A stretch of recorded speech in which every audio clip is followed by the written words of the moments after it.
सवाल ये है कि सैन्य दृष्टि से अगर देखा जाए तो जिस तरीके से एक देश के प्रमुख को उठा लिया जाता है, क्या ये माना जाए कि ये किसी बड़े युद्ध का ट्रिगर बन सकता है? देखिए, आज की डेट में जिस तरीके से विश्व में जियोपॉलिटिक्स चल रही है और जिस तरीके से देखिए जो अमेरिका ने अटैक किया है वेनेजुला पे, छोटे देशों के अस्तित्व की बात आएगी। या ये छोटे देश कैसे एग्जिस्ट करेंगे अगर अमेरिका की लाइन नहीं टो करते तो उनके ऊपर हमला बोल दिया जाएगा। क्या उनका अस्तित्व होगा, ये बहुत बड़ा क्वेश्चन मार्क, क्योंकि कोई आज की डेट में यूएन या इंटरनेशनल लॉ को मान नहीं रहा है।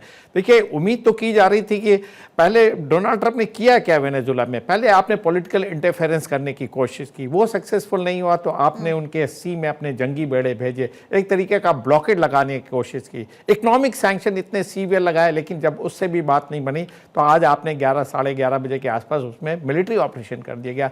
आपने तमाम तरीके के एयर स्ट्राइक की, अपने अटैक हेलीकॉप्टर को एक्शन में लाया, उनके रक्षा मंत्री के घर को टारगेट किया, उनके डिफेंस का जो हेडक्वार्टर है उसको टारगेट किया, एयरफील्ड को टारगेट किया। ये क्या दिखाता है? ये दिखाता है कि अमेरिका आज की डेट में अपनी मनमर्जी करता है।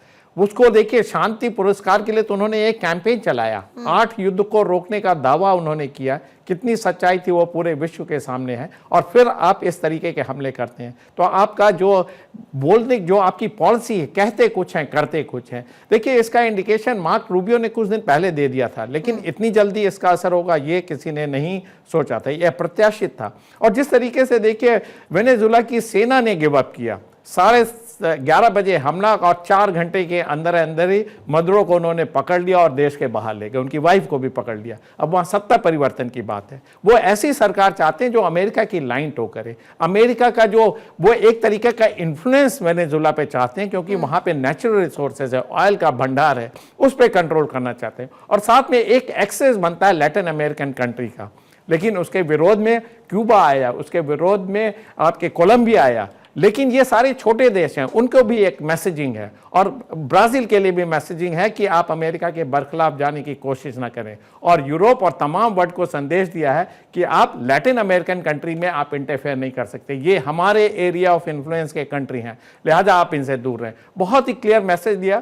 आप पुतिन कुछ भी बोलते रहे, ऐसे दिन में हमला किया जबकि चाइना का एनवॉय देखिए वेनेजुला में था, उनके मदुरो से बात हुई थी उस समय।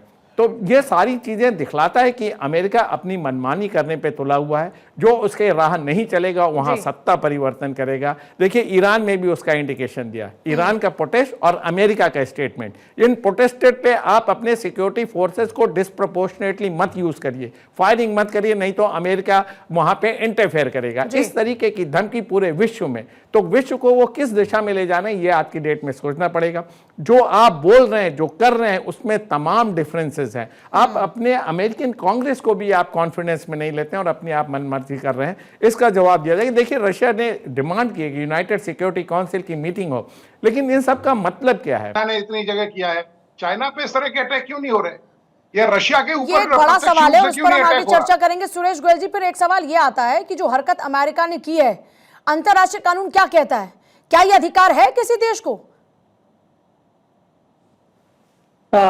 पूजा जी, अगर आप ये सवाल मेरे से पूछ रही हैं तो बतौर एक राजनयिक के जिसने कि यूएन सिस्टम में काम भी किया है और काफी करीब से भी देखा है, मैं 2-3 चीजें संक्षेप में कहना चाहूंगा।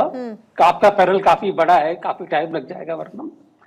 देखिए, अगर पहली बात तो यह है कि 1 दशक पहले तक कहा जाता था कि एक इंटरनेशनल ऑर्डर है, उस इंटरनेशनल ऑर्डर में, जिसको आपने कानून का नाम दिया, उस इंटरनेशनल ऑर्डर में यूनाइटेड नेशंस एक संस्था है जिसमें कि सारे संसार के सारे देश तकरीबन उसके सदस्य हैं। तो अगर उनके बीच में कहीं भी कोई दिक्कत आती है, कहीं कोई डिफरेंसेस आते हैं, फर्क है या कोई परेशानी युद्ध की नौबत आती है, सिक्योरिटी की नौबत आती है, तो उसमें जो है यूनाइटेड नेशंस का सहारा लिया जाएगा। और सिक्योरिटी काउंसिल वगैरह 1991 में जब कोल्ड वॉर खत्म हुआ तो ये उम्मीद जताएगी कि ठीक है, कोल्ड वॉर खत्म होने के बाद एक तरह से यूएस सिस्टम दोबारा काम करना शुरू कर देगा। अब हो क्या रहा है, आप देखिए, इंडो पैसिफिक में ताइवान, चाइना ने ताइवान को घेर करके एक्सरसाइजेस करी। ताइवान अगर सिक्योरिटी में अपने को वो डिफेंड कर सकता है तो ठीक है, वरना क्या अमेरिका उस मदद के लिए आएगा? पहले काफी डाउट आ रहे हैं। जापान और ताइवान के बीच में, उनके बीच में लग रहा है कि जापान की सिक्योरिटी, साउथ कोरिया की सिक्योरिटी पहले यूएस गारंटर था, जी। करेगा भी अगर चाइना से डील हो जाती है।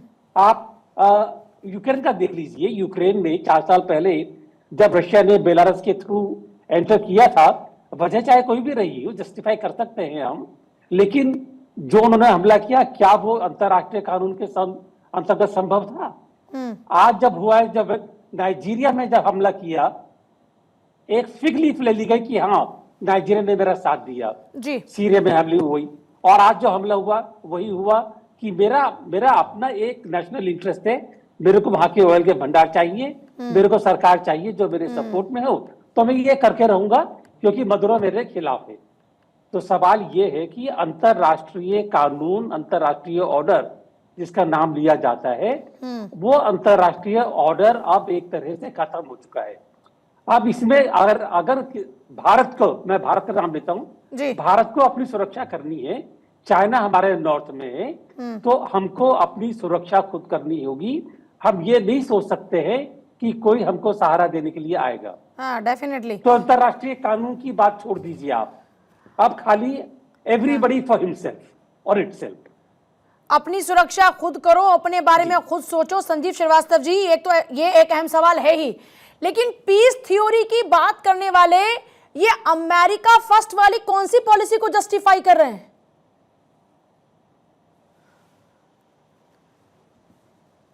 संजीव जी, अनम्यूट कीजिएगा खुद को सर। अभी मेरी आवाज आ रही है? जी जी जी।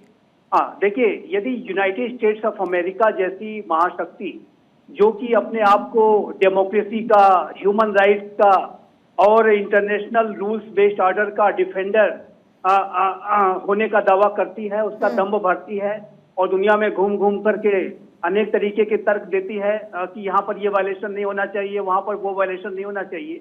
आज आपने जो किया है, आज जो ट्रंप एडमिनिस्ट्रेशन ने किया है, वो जाहिर है कि उन कही गई बातों के बिल्कुल विपरीत जा करके सारे जो रूल्स बेस्ड ऑर्डर को वायलेट करने का जो कार्य है वो अमेरिका ने आज किया है। और ऐसा लगता है कि अमेरिका ने अपनी पुरानी गलतियों से कोई सबक नहीं सीखे हैं।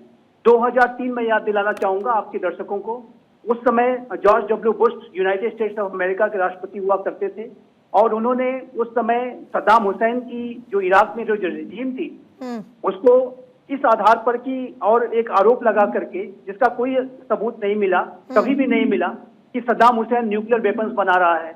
और मुझे अच्छी तरह से याद है उस समय कोफी अनान जो कि यूनाइटेड नेशंस ऑर्गेनाइजेशन के सेक्रेटरी जनरल हुआ करते थे, वो कहते रह गए, जॉर्ज डब्ल्यू बुश से रिक्वेस्ट करते रह गए, टोनी ब्लेयर जो ब्रिटेन के प्रधानमंत्री थे उनसे रिक्वेस्ट करते रह गए कि कृपया आप हमला मत कीजिए, इस तरीके के हमले से इराक बर्बाद हो जाएगा और वहां पर ऐसे हमें कोई सबूत नहीं मिले हैं कि वो न्यूक्लियर वेपन्स बना रहा है। उसके मंसूबे जरूर हैं लेकिन वो उसने कोई फैसिलिटीज वगैरह नहीं बनाई है।